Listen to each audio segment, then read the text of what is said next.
எல்லா டெய்லர்களுமே நம்ம வந்து ஸ்டூல் போட்டு தான் நம்ம உட்காந்து தைப்போம். ஆனால் இந்த ஸ்டூலுக்கு மேலே இந்த இதை வந்து மீஷோவில் தாங்க நான் பார்த்தேன். ஒரு டிரைவர்லாம் வச்சுருப்பாங்க, நான் பார்த்துருக்கேன். இது வந்து நல்ல சிலிக்கான் மாதிரி, நல்ல ரப்பர் மாதிரியும் இல்லை, ஆனால் இது வந்து கூலாக இருக்குது. இதில் போட்டு உட்காந்தோம்னா நல்லா கூலாக இருக்குது. உட்காந்து தைச்சோம்னா நம்மளுக்கு கொஞ்சம் அழுத்த மாட்டேங்குது. ஸ்டூலில் உட்காந்து தைக்கிறதுக்குள்ள இதே இருக்க மாட்டேங்குது.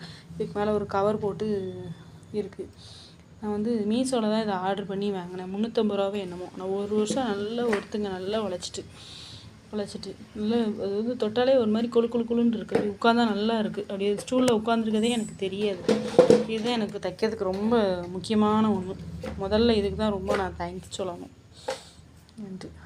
டெய்லர் யாராவது பார்த்தீங்கன்னா இந்த மாதிரியே வாங்கி ஆர்டர் போட்டு வாங்கி இதில் உட்காந்து ஸ்டிச் பண்ணுங்கள். கொஞ்சம் நல்லாயிருக்கும். நல்லா ஜில்லுன்னு கூலாக இருக்கும். நம்ம டெய்லர்களுக்கு வந்து குளிர்ச்சியாக இருக்கும்ல, சூடு அதிகம் தானே, அதனால் இது கொஞ்சம் நல்லா ஜில்லுன்னு இருக்குது. அதை சொன்னால் புரியாது. அதை யூஸ் பண்ணி பாருங்கள். டெய்லர்கள் நிறைய பேர் பார்த்து இதை வாங்கி தைங்க ப்ளீஸ். சரியா? இது கொஞ்சம் நல்லா இருக்குது, அதனால் சொல்கிறேன்.